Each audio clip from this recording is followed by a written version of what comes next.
आपका क्या कहना।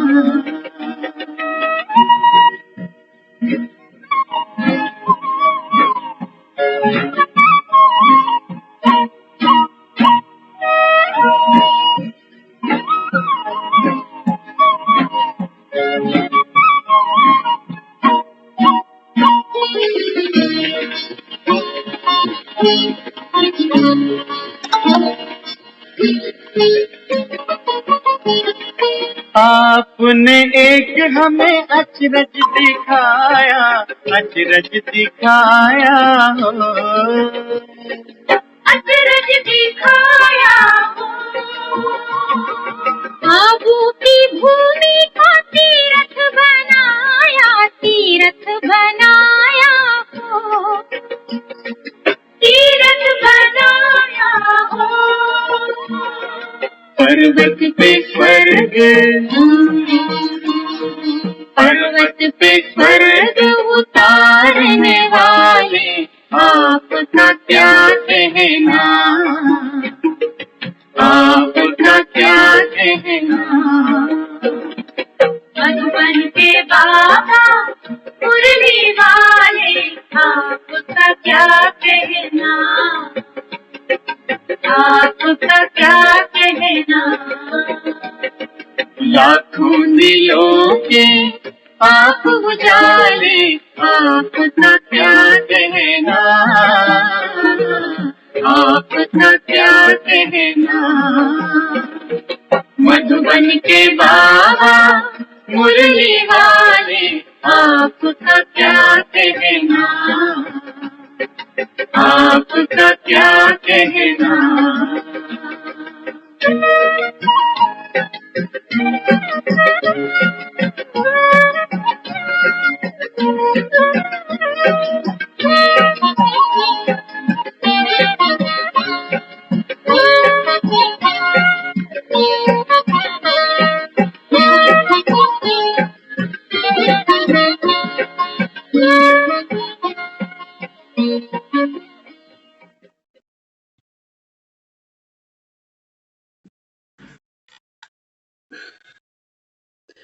ओम शांति। ओम शांति। ओम शांति दीदी। ओम शांति सभी को। तो बहुत ही सुंदर ये गीत, मधुबन के बाबा मुरली वाले आपका क्या कहना। बाबा कहता है देखो भक्ति में तो भक्त यही गाते आए हैं। कृष्ण कृष्ण की मुरली बजती थी और गोपियां मतवाली हो जाती थी। बाबा कहता है यहाँ प्रैक्टिकल में आप गोपियां मधुबन की मुरली सुनते हो, कैसी खिंच होती है। मुरली की आवाज धुन जैसे ही समय हो जाता है उसके आने का, तो हर गोपी जैसे हर बंधन से न्यारी होने की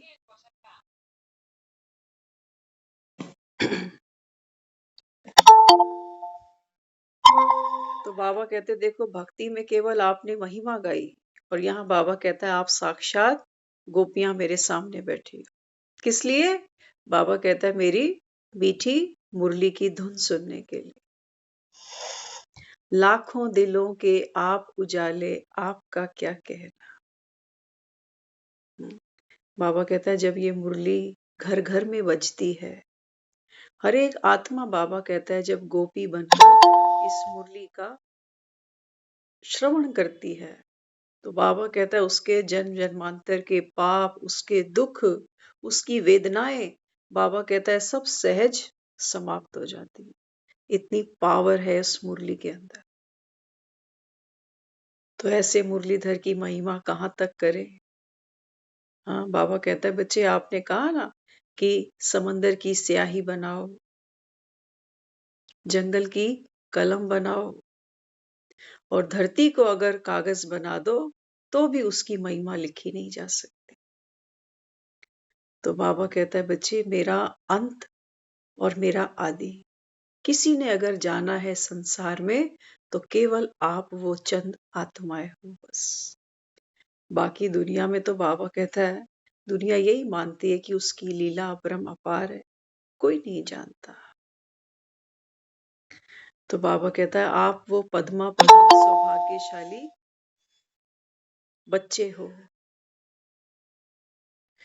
तो अपने भाग्य के सितारे को और चमकाते हुए और पुरुषार्थ को आगे बढ़ाते हुए आज की ये मुरली।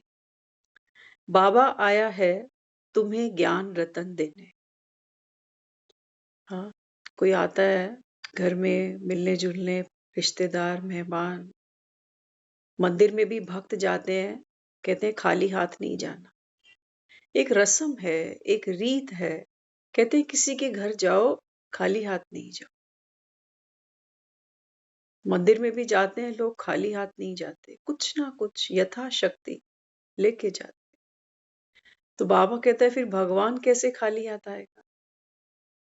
और भगवान तो वो लेकर आएगा जो संसार में बाबा कहता है दूसरा कोई तुमको दे नहीं सकता।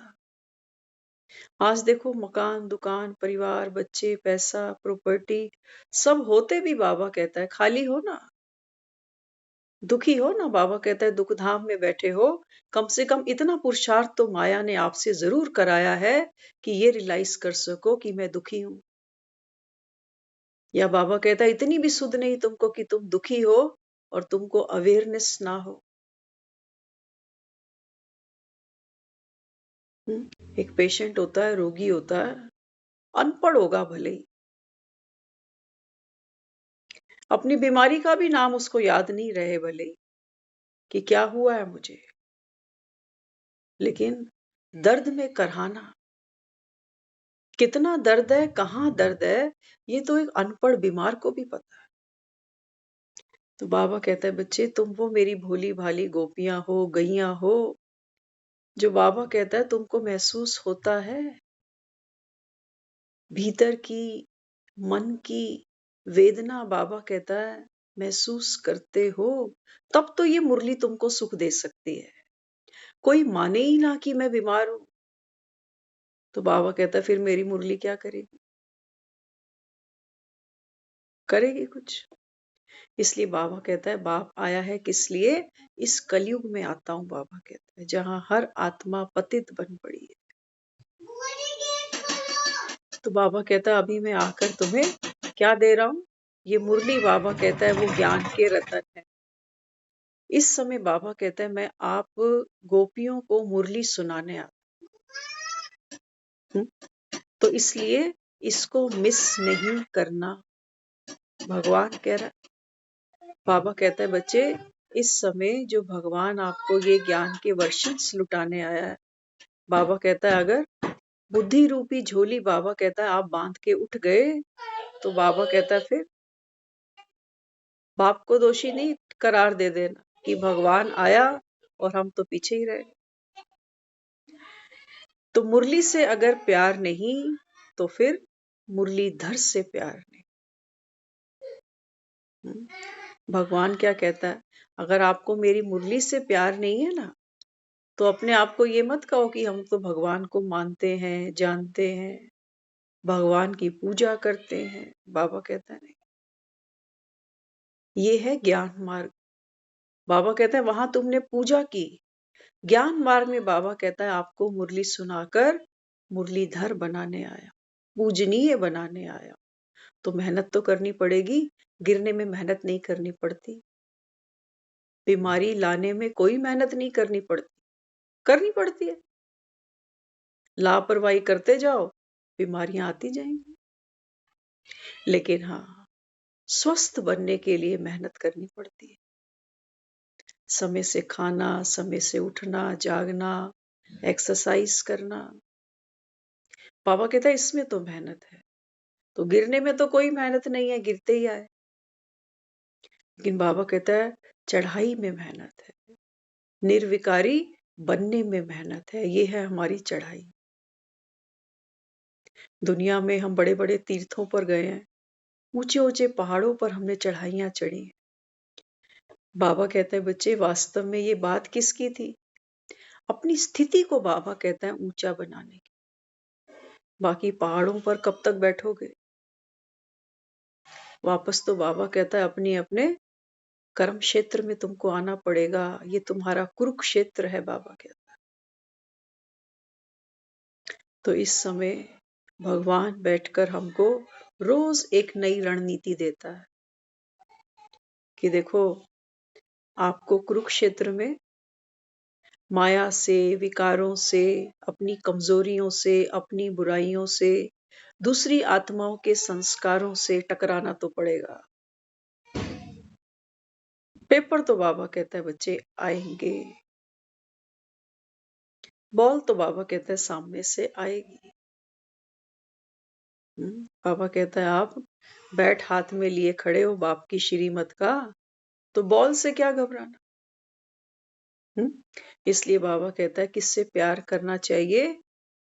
मुरली से। मुरली से होगा, बाबा कहता है मुरलीधर से बढ़ता जाए। तो सबसे अच्छा करेक्टर कौन सा है? जो नॉलेज से धारण करते हो। बाबा कहता है इस समय जहां आप बच्चे बैठे हो, संगम युग पर बाबा कहता है जो सबसे बड़ा, सबसे अच्छा, सबसे ऊंच करेक्टर क्या है? ब्राह्मण कुल की आत्मा बनना, ईश्वरीय कुल की आत्मा बनना। तो बाबा कहता है इस समय वाइसलेस बनना, माना निर्विकारी बनना। ये जो बाबा कहता है आत्मा में विकारों की बीमारी हुई ना, रोग जो हुआ आत्मा को, ये किससे हुआ? देह के भान से हुआ, अहंकार से हुआ, लोभ से हुआ, मोह से हुआ। बाबा कहता है इस समय ये जो मुरली तुमको सुना रहा हूं ना, इसका पर्पस क्या है? बाबा कहता है ये मुरली सुनकर आत्मा कैसे हो जाती है? निर्विकारी। पाना था सो पा लिया। बाबा कहता है जब तक आत्मा को तृप्ति अनुभव ना हो, क्योंकि आत्मा आत्म संतुष्टि कब करती है? जब बाबा कहता है वो भीतर संपन्न होती जाती है, नॉलेज से, गुणों से, शक्तियों से, योग से। तो बाबा कहता है फिर संसार के ये सुख, बाबा कहता है उसके लिए कैसे हो जाते हैं? जैसे कागविष्टा के समान, कि इन सुखों की कोई विसात नहीं है। आए हैं, देखो शरीर भी धीरे धीरे धीरे बाबा कहता है आपके कैसे बनते जाते हैं, पतित बनते जाते हैं। चक्र घूमता है ना सृष्टि पे, ऋतुओं का चक्र भी घूमता है। कैसे घूमता है? बसंत आती है, पतझड़ आता है। तो बाबा कहता है बच्चे, पतझड़ तो जो होली तो होली। अब बाबा कहता है आपके खिलने का समय है। ये है सच्ची बसंत पंचमी, जिसमें आत्मा रूपी कमल खिलता है। तो बाबा कहते हैं वाइसलेस जब आप बनते हो तो वाइसलेस करेक्टर किनके हैं? देवताओं के। आज सुबह बाबा ने कहा, बाबा कहता है आप बच्चे ब्राह्मण आत्माएं ये योग सीखती हो, बाकी देवताएं ना सीखते हैं ना सिखलाते हैं सतयुग में। बाबा कहता है वहां जरूरत ही नहीं है इसको सीखने की, यहां जरूरत है, क्योंकि इस समय आत्माएं तमो प्रधान हैं। तो इस समय बाप आते हैं बच्चों के करेक्टर सुधारने। और करेक्टर कैसे सुधरते हैं? बाप की याद से। बाबा कहता है जितना आप आत्मा बन मुझ बाप को याद करते हो ना, तो बाबा कहता है स्वतः ही आत्मा अपने ओरिजिनल स्वभाव संस्कार में इमर्ज हो जाती है। ऐसी त्रिमूर्ति यूनिवर्सिटी जहां पर वो परम पिता हमारा पिता भी है, हमारा टीचर भी है और हमारा सतगुरु भी है। तो बाबा कहता है ये है त्रिमूर्ति यूनिवर्सिटी। इसमें बाबा कहता है बहुतों को दाखिल करना चाहिए। वैसे तो देखो यूनिवर्सिटी में, हाँ, जो अच्छे अच्छे कॉलेज हैं वहां तो नंबर ही नहीं आते। इवनिंग कॉलेज में जल्दी एडमिशन मिल जाते हैं, मॉर्निंग कॉलेज में जल्दी नहीं मिलते। आप सब कौन है? बाबा कहता है यहाँ जो बैठते हो सारे इवनिंग क्लासेस वाले हो। हमारे पास सुबह का शेड्यूल इतना टाइट है कि हम कहते हैं हमारे पास समय नहीं होता। तो बाबा कहते हैं बच्चे ये है त्रिमूर्ति यूनिवर्सिटी, इसमें बाबा कहता है बहुतों को एडमिशन करना चाहिए।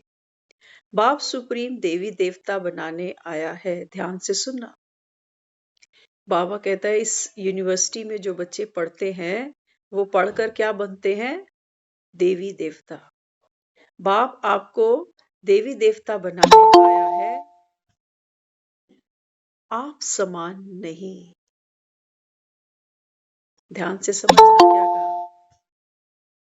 बाबा कहता है ये जो मुरली आप सुनते हो, इससे बाबा कहता है सुनकर आत्मा फरिश्ता बनती है। फरिश्ता माना मुक्त अवस्था। देह से, देह के जो आसक्ति है और लोगों में, परिवार में, धन में, बाबा कहता है आप फरिश्ता बन जाते हो। और बाबा कहता है फिर सतयुग में आप ही देवी देवता बनते हो, लेकिन आप बाप समान नहीं बन सकते हो। बच्चा टीचर बन सकता है, लेकिन बाबा कहता है आप बाप नहीं बन सकते, ना आप सतगुरु बन सकते हो। तो बाबा यहाँ पढ़ाकर हमको वॉइसलेस बना रहा है, लेकिन वो कहता है आप मेरे जैसे नहीं बन सकते, क्योंकि परमात्मा तो एक ही है ना। बच्चा हो सकता है बाप के नक्शे कदम पर चले, शक्ल भी बाप सी, अकल भी बाप सी, आदतें भी बाप सी, लेकिन रहेगा तो बेटा, बाप तो नहीं बन जाएगा ना। तो बाबा कहता है इस पढ़ाई से आप क्या बनते हो? देवी देवता। बाप का काम है परवरिश करना और प्यार करना। ये दुनिया देखो, कहती है भगवान के लिए तू प्यार का सागर है और तेरी एक बूंद के प्यासे हम। ये भक्त बेचारे भजन गाते हैं, बड़ी भावना से गाते हैं, और बाबा कहता है तुम तो पहचानते हो ना कि सामने कौन बैठा है। तो बाबा कहता है इस समय मैं आप बच्चों की परवरिश कर रहा हूं, क्योंकि माता पिता हूं ना। तो बाबा कहता है परवरिश कैसे करता हूं? प्यार भी देता हूं। तो बाप का काम है परवरिश करना और प्यार करना। फादर सिर्फ कहें कभी मिले नहीं तो वह फादर कैसे हो सकता है? जैसे भक्ति में हम सब ने उसको कहा कि तुम ही हो माता पिता, तुम ही हो बंधु सखा तुम ही। बाबा कहता है जो फादर से कभी मिला ही नहीं, जाना ही नहीं कौन है, कहाँ है, कैसा है, कब आता है, और हमारा माता पिता है, हम ही अनजान बैठे हैं कि कौन। तो बाबा कहता है फिर ऐसा फादर किस काम? भक्ति वाले तो बाबा कहता है मुझे नहीं जानते, जानने की चेष्टा भी नहीं करते। क्या सोचते हैं पता है? वो कहते हैं ये जो ज्ञान सुनाते हैं ना, ये तो कहते हैं पाठ पूजा बेकार है, मंदिर जाना बेकार है। ये सत्य ज्ञान नहीं है। बाबा कहते हैं बच्चे मैं तो तुमको ये कहता हूं कि ये जिसकी आप पूजा करते हो, बाबा कहता है ये पूजनीय, इनको बनाया किसने? ये देवी देवता झूठे नहीं है जो मंदिर में मूर्तियां पड़ी हुई हैं, ये सत्य है। लेकिन बाबा कहता है ये कौन थे, इनको रजाई किसने दी, इनके करेक्टर इतने प्यारे प्यारे किसने बनाए, ये कौन चित्रकार था? वो बाबा कहता है तुम जानते नहीं, नहीं जानते ना। तो बाबा कहता है देखो, बिना ऑक्यूपेशन जाने जिसको अपना इष्ट मानते हो, जिसकी पाठ पूजा नियम से करते हो, बाबा कहता है फिर प्राप्ति क्या होगी? क्या प्राप्ति होगी? बस वो बेचारे यही कहते हैं कि हम भक्ति करते हैं, भजन गाते हैं तो मन को शांति मिलती है। अब बाबा कहते हैं इनको ये भी नहीं पता कि मन क्या चीज है, मन को शांति क्यों चाहिए। फिर कहते हैं मन बड़ा चंचल है, सिमरन में नहीं लगता। बाबा कहते हैं बच्चे शांति तो वास्तव में यहाँ मिल नहीं सकती, मिल नहीं सकती। मन अशांत है तभी तो भक्ति कर रहा है, कुछ चाहिए ना उसको, तभी तो भक्ति कर रहा है। कोई दर्द है, कोई तकलीफ है, हम कहते हैं दूसरे की वजह से है जी, परिवार में अनबन है, खिटपिट है, मेरा भाग्य कैसा है, कितनी मेहनत करूं मुझे सफलता ही नहीं मिलती। पता नहीं मुझ पे शनि नाराज है कि राहु। कौन नाराज है? कौन सा देवी देवता मुझसे नाराज हो गया? तो बाबा कहता है कभी तुम पीपल के पेड़ पे चले जाते हो दिया जलाने, घर में रोज दिए जलाते हो, दिवाली पे रोज दिए जला बैठते हो हर वर्ष, दशहरा हर साल मना डालते हो, नवरात्रे हर साल मनाते हो 2-2 बारी। लेकिन बाबा कहता है बच्चे ये केवल क्या था? कर्म कांड था। स्वयं को बाबा कहता है आपने जाना नहीं। स्वयं से बाबा कहता है आप अनजान रह गए। कौन थे? क्या थे? जब तक बाबा कहता है खुद को नहीं जानोगे तब तक करेक्टर सुधरेंगे नहीं। तब तक करेक्टर नहीं सुधरेंगे, क्योंकि हम करेक्टर कैसे सुधारते हैं? कहते हैं फलाने खानदान का है ना, खानदान के बिहाफ पर हमारे करेक्टर बनते संवरते हैं। कहते हैं खानदान का नाम तूने मिट्टी में मिला दिया। बाबा कहते हैं बच्चे आत्मा तो कितने जन्म लेगी उतने खानदान बदलेगी। लेकिन बाबा कहता है तुम्हारा खानदान कौन सा है उसको जानो। आत्मा का कौन सा खानदान है? तुम सब आत्माओं का बाबा कहता है खानदान कौन सा है? एक परम पिता निराकार।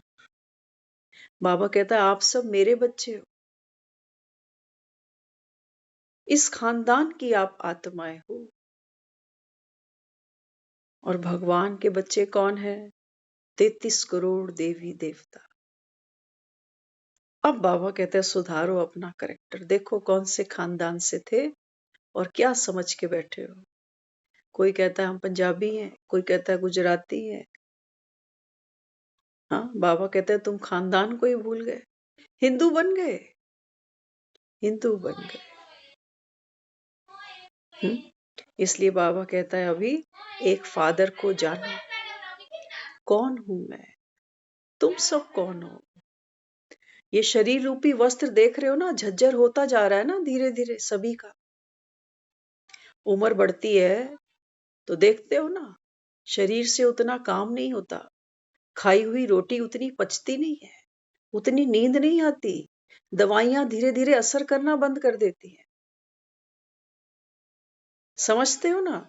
बाबा कहते हैं बच्चे वास्तव में तो आत्मा ने ये वस्त्र धारण किया। अब सोचो 60 साल से 70 साल से एक ही चोला पहना हुआ है, क्या हाल होगा इसका? अलमारियां तो हमारी भरी पड़ी हैं कपड़ों से। लेकिन ये वस्त्र बाबा कहता है झज्जर हो गया, जीर्ण शीर्ण हो गया, कमजोर हो गया। इसको बाबा कहता है उतारना पड़ेगा। इसके साथ मोह नहीं रखो। ये बाबा कहता है आपके श्रेष्ठ कर्म करने का समय आ गया। पुरानी नाव है, कोई बात नहीं, पार लग जाओगे। घबराना नहीं कि अब हमसे पुरुषार्थ थोड़ी होगा इस उम्र में। ना जी, क्यों नहीं होगा? आत्मा बाबा कहता है बच्चे वो शक्ति है जो संकल्प से चाहे तो क्या नहीं कर सकती, क्या नहीं कर सकती। इसलिए बाबा यहाँ समझाते हैं आत्मा रावण राज्य में थक गई है, इसे रौरव नर्क कहा जाता है। बाबा कहता है तुम ये इस धोखे में नहीं बैठे रहना कि मरने के बाद ऊपर जो यमराज होगा वो हमारी फाइल खोलेगा और हमारे कर्म हमको दिखाएगा कि देख तूने क्या किया। तो नरक में भी जाना पड़ेगा और फिर स्वर्ग में भी जाना पड़ेगा। बाबा कहते हैं जहां आप बैठे हो, यहाँ बाबा कहता है अपने आप से पूछो आत्मा थकी अकी की नहीं? थकी अकी की नहीं? कोविड आया था, अच्छे अच्छों के होश ठिकाने आ गए थे। जो दुनिया सोचती है ना कि 4 दिन की जिंदगी है, कमाओ खाओ, किसने देखा मरने के बाद क्या होगा? बाबा कहता है वो तो चलो अनजान है, बनता है उनका, कुंभकर्ण है ना। बाबा कहता है वो तो सोए हुए हैं, सोए रहेंगे। बाबा कहता है ये दुनिया, बाबा कहता है जब खत्म होगी तो बाबा कहता है ऐसी कितनी आत्माएं सोए सोए संसार से चली जाएंगी। सबको बाप नहीं मिलेगा, ऐसा नहीं कि वो मिलना नहीं चाहता, नहीं। बाबा कहता है बच्चे सबका पार्ट ही नहीं है ना। वो अपने आप को बाबा की तरह इतना समझदार समझ कर बैठे हैं कि वो कहते हैं कि हम ऐसे बाबे शाबे हमने बहुत देखे हैं। बाबा कहते हैं मैं निराकार हूं, मुझे कोई नहीं देख सकता जब तक मैं तुमको दिव्य दृष्टि ना दूं। तब तक बाबा कहता है आप मुझे पहचान नहीं सकोगे। नहीं तो सामने वाले को ही देखोगे, कहोगे अच्छा ये ज्ञान सुना रहा है, अभी ये कथावाचक बन गया। बाबा कहता है ये कोई कथा नहीं सुनाई जा रही, ये है पढ़ाई। पढ़कर बाबा कहता है दूसरों को पढ़ाना, ये कौन सा संस्कार है बांटने का। मंदिरों में हमने भीड़ क्यों लगाई? ये देवी देवता क्या बांट रहे हैं? फुल्ले रेवड़ियां? बाबा कहते हैं ये पढ़ाई क्या है? ये बाबा कहता है वो रतन है जिससे आपके जीवन में सुख शांति सहज प्राप्त हो जाती है। तो बाबा कहता है जो पढ़कर पढ़ाएगा, माखन अकेले नहीं खाना। बाबा कहते अकेले नहीं खाना। देखो मंदिर से भी प्रसाद ले आता है ना कोई, तो होगा थोड़ा सा, लेकिन सबको घर में आके देता है। तो किसका संस्कार है ये? निर्विकारी आत्मा का। किसी को प्रसाद देते हैं ना, शक्ल देख के तो नहीं देते कि अमीर है कि गरीब है, नहीं। तो बाबा कहता है ये है वास्तव में ज्ञान का मक्खन। तो इसलिए बाबा कहते ज्ञान कोई शास्त्र नहीं जो जलाया जाए, ज्ञान आपे ही लोप हो जाता है। देखो ध्यान से सुनना, बाबा कई बार मुरलियों में कहता है, भक्ति में बाबा कहता है जो जो आपने महिमा मेरी शास्त्रों में गाई, बाबा कहता है ये सब खत्म हो जाएगा, कुछ भी नहीं रहेगा। सतयुग में बाबा कहता है कोई नहीं मिलेगी किताब शास्त्र, कुछ भी नहीं मिलेगा।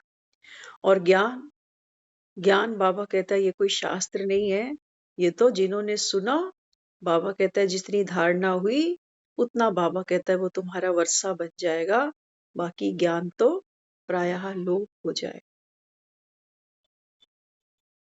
इसको ऐसे ही समझना, जैसे सोचो हमारे घर का कोई बुजुर्ग है ना, आज तो साथ नहीं बैठा हुआ, चला गया अपना पाठ खेल के, लेकिन उनकी सिखाई हुई जो जो शिक्षाएं थी, जो जो संस्कार उन्होंने हमको दिए, आज भी हम यूज करते जा रहे हैं। ऐसा ही है ना। आज हम सब यहाँ पढ़े लिखे यहाँ बैठे हैं, किताबें तो हमने जरूर पढ़ी है स्कूलों में कॉलेजों में। आज वो किताबें तो हमारे पास नहीं पड़ी हुई हैं, पढ़ी है हाँ, कोई सर्टिफिकेट या कोई मार्कशीट हमने संभाल के रखी। तो बाबा कहते हैं बच्चे जब आप धारणा मूर्त बनते हो ना, तो वो बनती है आपकी डिग्री, वो संभल जाएगी। बाबा कहता है सतयुग में आप में जो संस्कार होगा बांटने का, चाहे वो प्रेम हो, सहयोग हो, सम्मान हो, सबको दोगे, क्योंकि वहां मोह नहीं होगा। आप देखते हो जब हम रास्ते में कभी जाते हैं ना, मेट्रो में जाएंगे या कहीं, तो अपना कोई पहचान वाला होता है ना, कोशिश रहती है इसको सीट दे दूं, खुद भी बैठने से पहले कहेंगे आप बैठ जाओ, आप बैठ जाओ। लेकिन कोई अननोन होता है तो उससे तो सीट मांग भी लेते हैं, कहते हैं ये देखो सीट लेडीज सीट है। कोशिश क्या रहती है? अपने को बिठाने की। बाबा कहता है ये जो दिव्य आत्माएं बनती है ना, ये बाबा कहता है देह के भान में नहीं होती है। जो बीमार होगा उसी को इंजेक्शन लगाओगे या ठीक ठाक आदमी को पकड़ लोगे इंजेक्शन लगाने के?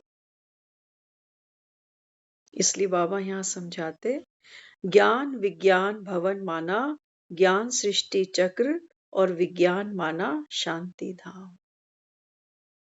कभी हम सोचते हैं कि जब स्कूलों में जाते हैं ना तो कितने सब्जेक्ट्स होते हैं, मैथ्स भी होगा, साइंस भी होगी, सोशल भी होगा, लैंग्वेज भी होगी, है ना, कितने सब्जेक्ट्स होते हैं।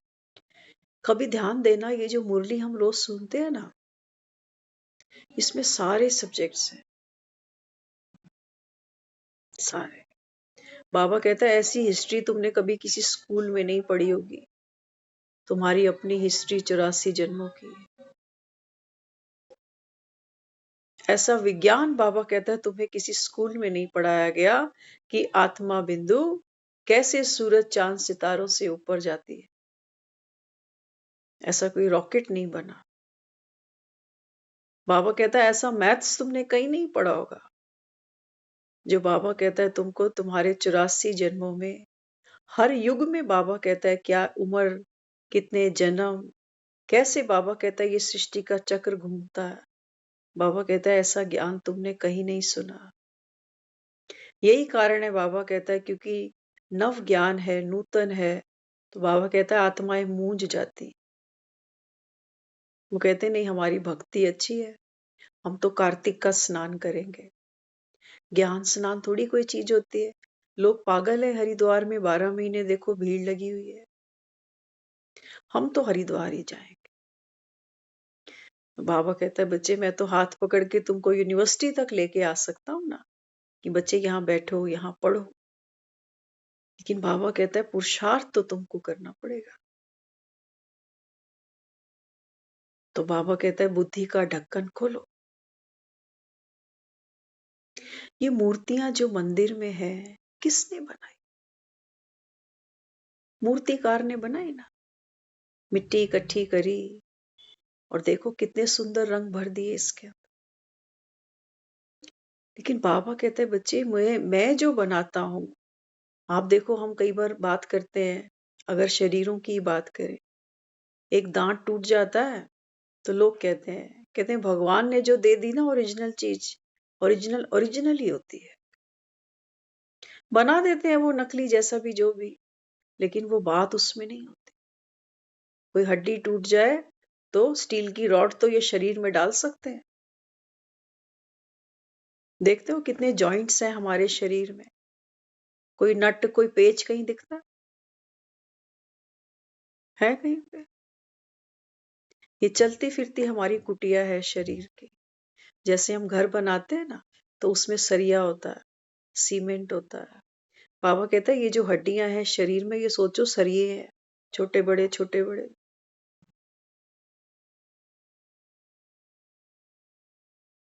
बाबा कहता है ये है आत्मा का निवास स्थान, जहां आत्मा बैठी है।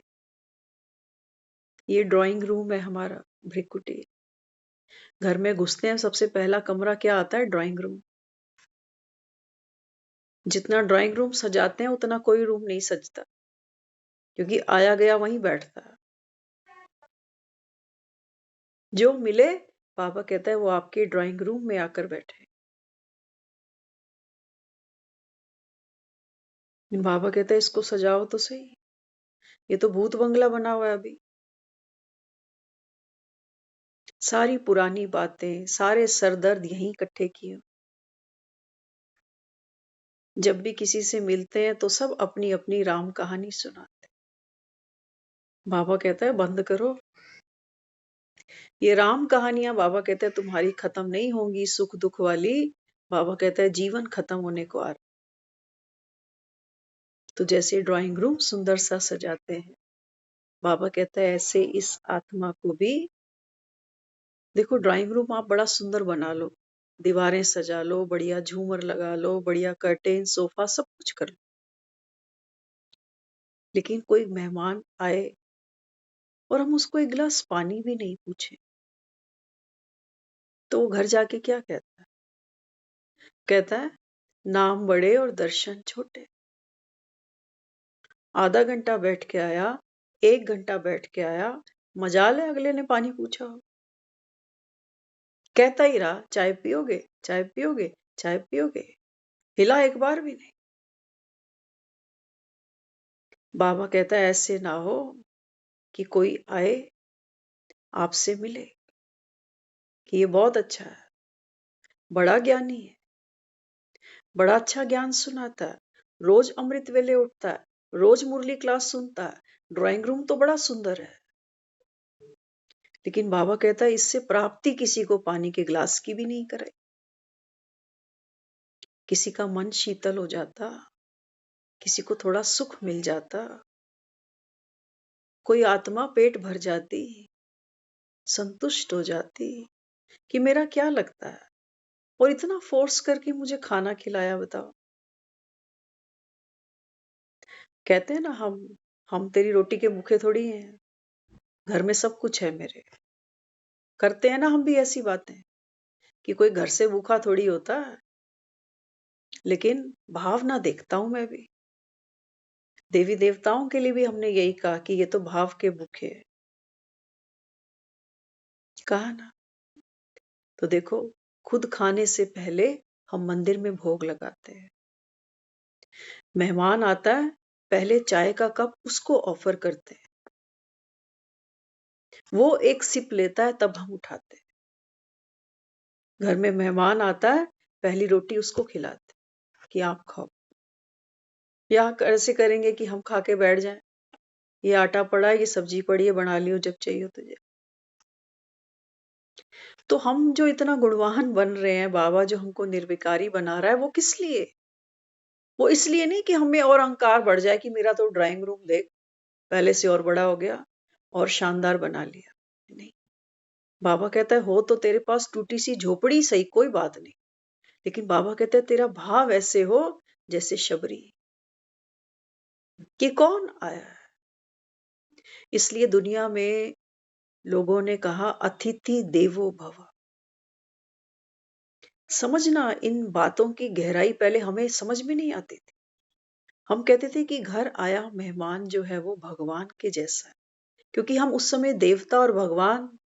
बाबा तो कहता है ना, तुम क्या करते हो, प्रेसिडेंट मिनिस्टर दोनों को एक कर देते हो। दोनों के रुतबे में कितना फर्क है। प्रेसिडेंट तो एक होगा, मिनिस्टर कितने होंगे। तुम, बाबा कहता है, शिव और शंकर को इकट्ठा कर देते हो, खिचड़ी बना देते हो। तो क्यों किसी ने कहा अतिथि देवो भव?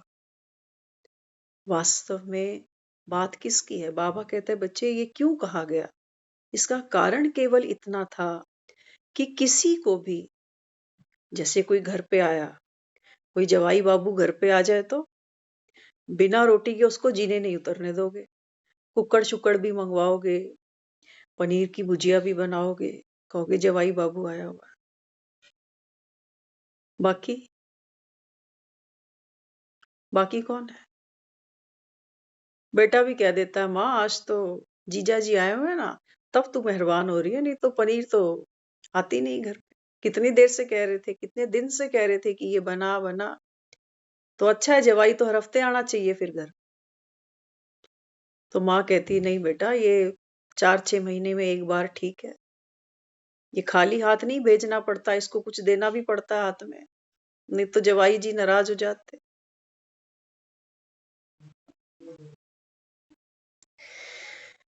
तो बाबा समझाता है, बाबा कहता है जो भी संबंध संपर्क की आत्मा हो, ये हमारे पास पनीर खाने नहीं आ रही, अपने घर में सब बना खा रहे हैं, अपने घर में सब राजे हैं। लेकिन बाबा कहता है बच्चे आप आत्मा को भरपूर करो। पहले हम तो भरपूर हुए। बाबा कहता है दिल खुश मिठाई तो खिला सकते हो किसी को,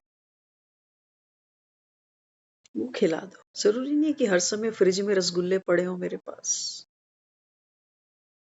बाबा कहते हैं जब आप खुश होते हो ना, तो सामने वाले को जो खुशी मिलती है, ऐसे ही बाबा कहता है बच्चे, अभी एक भाई हमको बता रहे थे, कहते हैं देखो राम कैसे आता है, समझना बात की गहराई को। राम कैसे आता है? वो भाई जी ने हमको अनुभव सुनाया, हमने उनको यही बोला। मैंने कहा भाई जी राम ऐसे ही आता है। तो कहने लगे, कहते हैं मैं एक बार मेट्रो में जा रहा था, तो कोई बच्चा था, उसके पास मेट्रो का टिकट नहीं था।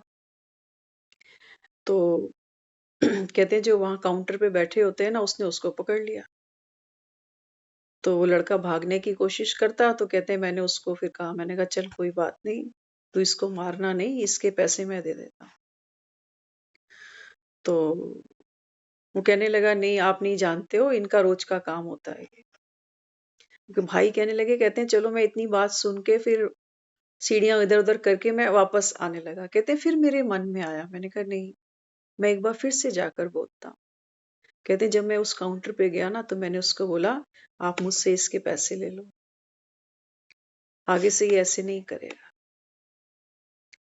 तो कहते हैं देखो जब मैंने उसको इतनी बात करी ना तो उसने मुझसे भी पैसे नहीं लिए और उसको छोड़ दिया।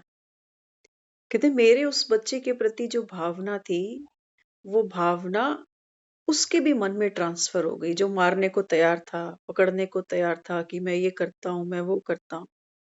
तो जब मैं पैसे देने को तैयार हो गया तो कहते नहीं आप क्यों पैसे देते हो। मैंने कहा भाई जी राम ऐसे ही आता, राम माना दया, करुणा, प्यार, ऐसे ही हृदय में बैठ जाता है किसी के, और हम कहते हैं आप तो मेरे लिए भगवान बनकर आ गए। लेकिन भगवान बैठता कहाँ है? जहां लालच ना हो, जहां अहंकार ना हो, जहां मोह ना हो कि मेरे बच्चे को पकड़ के रखा हुआ है ना तो ले ले मुझसे जो भी लेना। नहीं, वो कहते हैं मुझे नाम भी नहीं पता उसका, कहाँ जा रहा था क्या नहीं। तो ऐसे राम आता है। ऐसे तो सबके अंदर आ सकता है कि नहीं आ सकता?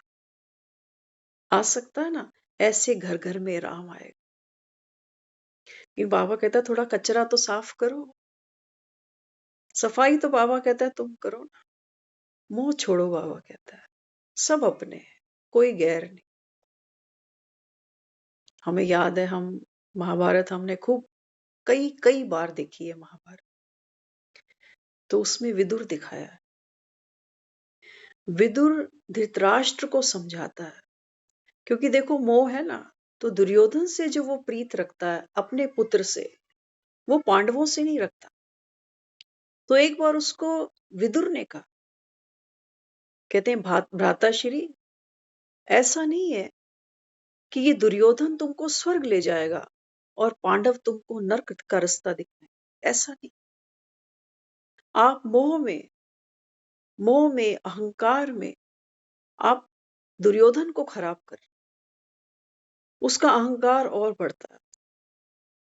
तो विदुर ने चेष्टा की कि कैसे ना कैसे ये समझे कि मैं क्या कहना चाहता हूं। आज देखो हम आप और सब जहां बैठे हैं, अपने हमको कैसे लगते हैं, चाहे बुरे ही सही। बाबा कहते हैं यहाँ हर एक आत्मा दुर्योधन है, क्योंकि आज धन किस लिए कमा रहे हैं? धन का मिसयूज हो रहा है। दुर्योधन। बाबा कहता है धन कमाते हो, सारा दिन खपाते हो धन के लिए, लेकिन करते क्या हो?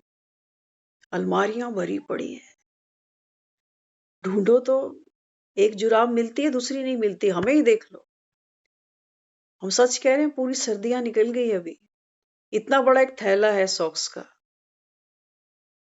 लेकिन सारी सर्दी में 5-6 ही मिली हैं, वो भी कभी एक गुम हो जाती है, एक मिल जाती है।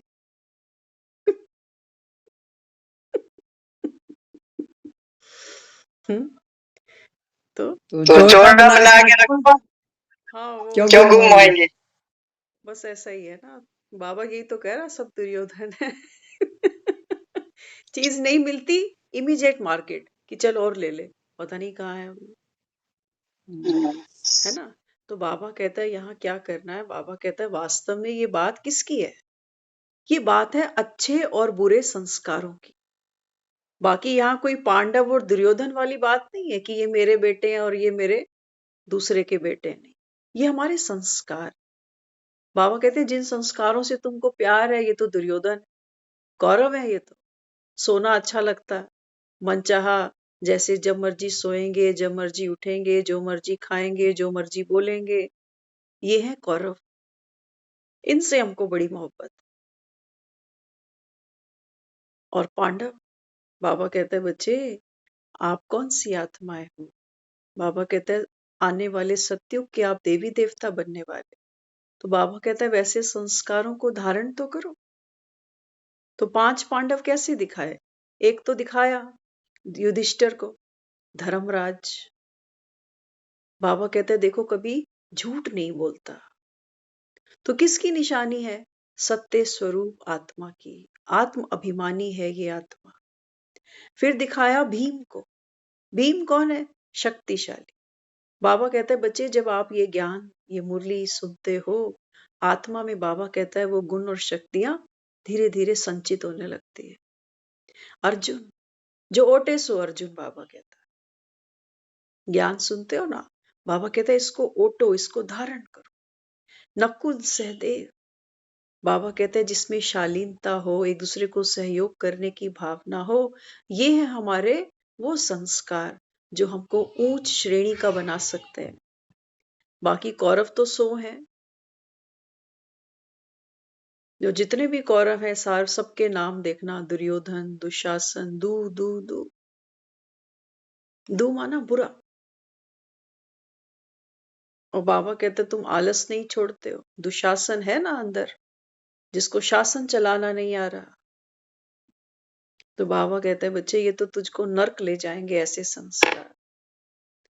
और पढ़े भी तो हैं, बाबा कहता है नर्क से भी प्यार है। देखो ना, ये बीमार शरीर छोड़ने की इच्छा होती है, कहते हैं भगवान बस ठीक कर दे, चला दे ठीक से। बाबा कहते हैं नहीं बच्चे, होनी होए सो होए, ये शरीर तो छूटेंगे। बाबा कहता है यात्रा चल रही है, आप सोए रहो, खाते रहो, लड़ते झगड़ते रहो। बाबा कहता है बच्चे समय बीता जा, तो करना क्या है फिर। बाबा कहता है मंजिल तक पहुंचो, मंजिल को पहचानो, कौन सी मंजिल है हमारी। बाबा कहता है बच्चे अपने संस्कारों का परिवर्तन कर डालो, इसके लिए हमको ताकत चाहिए, इतना आसान नहीं होता। सबको एक दूसरे की बुराइयां दिखती है ना, घर में हम रहते हैं परिवारों में, कहते हैं ये बोलता ऊंचा है, ये चिल्लाता बहुत है, ये झगड़ा बहुत करता है, ये झूठ बहुत बोलता है, दूसरों की बुराइयां दिखती हैं। बाबा कहता है बंद करो ये अत्याचार अपने ऊपर। बाबा कहता है बच्चे स्व परिवर्तन करो। अंधेरा होता है ना कमरे में, तो क्या करते हो, क्या करते हो अंधेरे को भगाने के लिए, एक दिया जलाते हो। तो बाबा कहता है इस समय तो हर आत्मा अज्ञानी है। बाबा कहता है आप अपने भीतर दिया जलाओ। तो बाबा कहता है आपका जीवन कैसा बन जाएगा, श्रेष्ठ बन जाएगा। लेकिन हम ठोक ठोक कर, मार मार कर, चिल्ला चिल्ला कर दूसरों को ठीक करना चाहते हैं कि तू सुधर, तू सुधर, तू सुधर। बाबा कहता है बच्चे चैरिटी बिगिंस एट होम। एक भिखारी भी जब बैठता है ना रोड पे मांगने के लिए, तो देखना कई बार वो अपना जो भिक्षा पात्र होता है, जो बर्तन जिसमें भीख मांगता है ना, उसमें पल्ले से कुछ रख कर बैठता है कि आता जाता जब देखे कि कोई 10-20 रुपए डाल गया है, तो उसका दिल खुल जाए कि मुझसे पहले कोई दे के जा चुका है, इसको ये पात्र है, इसको देना चाहिए, कोई दे चुका है इसको मुझसे पहले, भले ही वो बेचारा रात को जो पिछले दिन का था वो निकाल के बैठा हो। बाबा कहते हैं बच्चे आपको अपनी विशेषताएं बाहर निकालनी पड़ेंगी। मांगो नहीं किसी से, बाबा कहता है यहाँ किसी के पास नहीं है। कोई भिखारी को भी दान देता है तो बदले में बाबा कहता है इनको सुख चाहिए। ऐसे कोई दान नहीं दे रहा, ऐसे कोई भक्ति में दान को इतना ऊंचा नहीं दिखाया गया, प्राप्तियों का रास्ता दिखाया गया है इसको। बाबा कहते हैं बच्चे यहाँ तो क्या करना है, गुणों शक्तियों का दान दो, नोट बांटने वाले बहुत है। और जिन भिखारियों को नोट दे आते हो, ये करते क्या है, ये रात को पौआ पीते हैं, देखते हो ना, सब जानते हैं। पतित दुनिया है, बाबा कहता है ये बीड़ी सिगरेट तंबाकू लेते। बच्चे आज अपहरण हो रहे हैं, हम सब जगह सुनते हैं, कहते हैं बच्चों को अकेला नहीं छोड़ो, बच्चों का अपहरण हो रहा है। कहते हैं ये क्या गरीब बच्चों का करते होंगे, तो क्या करते हैं गरीब बच्चों का, उनको बेच देते हैं, उनके पार्ट्स हैं, उनकी काला बाजारी होती है, बहुत कुछ हो रहा है। आज वो समय आ चुका है, छोटे बच्चों को भी लोग नहीं छोड़ते, मासूम से बच्चे। इसलिए बाबा यहाँ समझाता, पहले तो बाबा से योग चाहिए, बाप का परिचय चाहिए, फिर पीछे टीचर चाहिए। बाबा कहता है रोज रोज मुरली सुनो, तो बाबा कहता है लगन लगेगी तुम्हारी। बाबा कहता है मुझे याद करो, मैं कौन हूँ, कहाँ हूँ, कैसा हूँ, क्यों आता हूँ। बाबा कहते हैं तुम्हारे साथ रोज माथा मारता हूँ कि बच्चे आत्म अभिमानी बनो। क्यों? क्योंकि बाप को तरस पड़ता है, बाकी वो दुखी नहीं होगा। अगर हम मुरली नहीं सुनेंगे, ऐसा नहीं वो कहीं कोने में बैठ के रोएगा कि है ये क्यों नहीं सुन रहा। नहीं, वो तो सागर है, सब समा लेता है अपने भीतर। इसलिए बाबा कहते अगर कहते स्कूल नहीं जाना तो फिर बाप भी क्या करे। बाबा कहता है मैं तो फीस भर दूंगा, किताबें ले आऊंगा, बस्ता ले आऊंगा, यूनिफॉर्म ले आऊंगा, बाबा कहता है तुम्हारे। लेकिन बच्चा अगर ये कहे मैं पढ़ूंगा ही नहीं, तो बाबा कहता है फिर क्या कर सकता हूँ। तो बाबा कहता है इतने नादान नहीं बनना। दुनिया देखो आज बच्चों को पढ़ाने के लिए कितना सेक्रीफाइस करती है, कितना। एक हमारी फ्रेंड है, वो पहले दुबई में थी, आजकल अफ्रीका में। तो वो बताती कहती कि सिस्टर को उन्होंने बुलाया, कहते हैं तू आजा, तो उसको तो कुछ कुकिंग वगैरह आती नहीं करनी। तो यहाँ से उसने कहा कुकर, कढ़ाई, बर्तन, पतीले, जो जो किचन का सामान है वो सब ले आई हो, क्योंकि यहाँ तो खुद बनाना पड़ेगा। तो देखो, पढ़ाई और पढ़ाई के बाद कमाई। बेटियों को, बैचलर है, बेटियों को कई साल से वो बाहर है, शायद 6-7 साल हो गए। और फैमिली बैकग्राउंड सुनोगे तो यूपी के हैं। सोचो, यूपी के लोगों ने बेटी 6-7 साल से अलग भेज रखी है, किस लिए? कमाई के लिए। नहीं तो बेटियों का हम सुनते थे। आज हम जब सुबह पार्क में थे ना, एक बात याद आ रही थी उस समय हमें। देखो, हमने शुरू से सुना, माँ बाप जो संस्कार देता है बच्चों को। हमारे मदर कई बार जाते थे अपनी सिस्टर्स के घर में मिलने जुलने, जैसे भी। तो सुबह निकलते थे वो हमारे लिए सब सेटअप तैयार करके कि स्कूल से आओगे, ये खाना बना होगा और मैं शाम तक घर आ जाऊं। ऐसा उनका होता था। और वो 4-5 बजे तक घर आ जाते थे, मिल मिला के, जिसको भी अपने फादर से मिल के आते थे, है ना।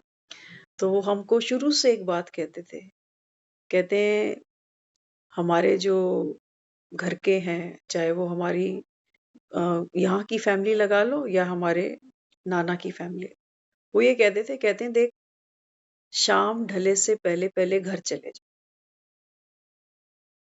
शाम ढले से पहले पहले, ऐसे नहीं कि रात हो गई और अब आप बसों में इधर उधर हो रहे हो। तो वो 4-5 के बजे तक वो घर आ जाते थे।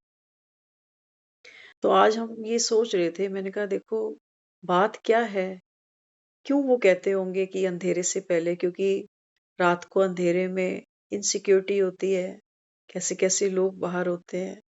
तो दिन दिन में वापस अपने घर चले जाओ।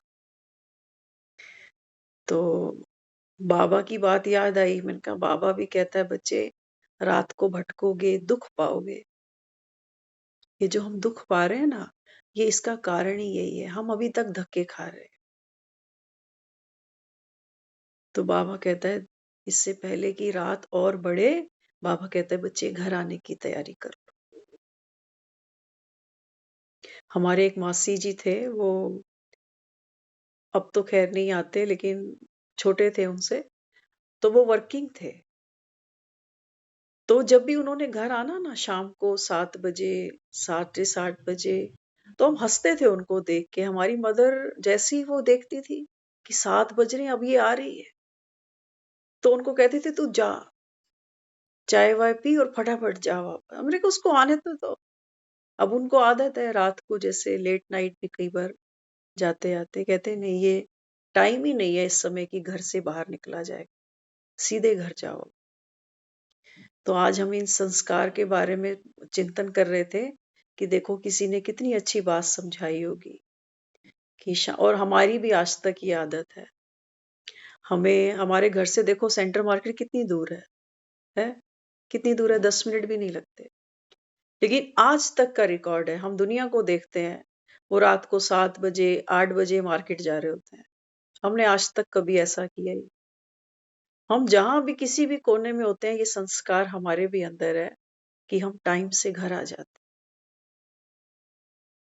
लेकिन संगम पर बाबा कहता है इस संस्कार की वैल्यू है। कहते हैं सुबह का भूला शाम को घर आ जाए तो उसको भूला नहीं कहते। बाबा कहता है अब तुमको कुछ मिलेगा नहीं इन बाजारों में, अब घर जाना है। तो देह सहित बाबा कहता है जो भी आसक्तियां है ना, बाबा कहता है बच्चे अभी अभी एक ही पुरुषार्थ करना है कि तुमको अपनी मंजिल याद आए, अपना घर याद आए, तो भटको नहीं, बाबा कहता है। इसलिए आगे बाबा ने समझाया ऐसे कौन ठहर सकेंगे, इसलिए भगाना हुआ, विष से बचने के लिए भागे।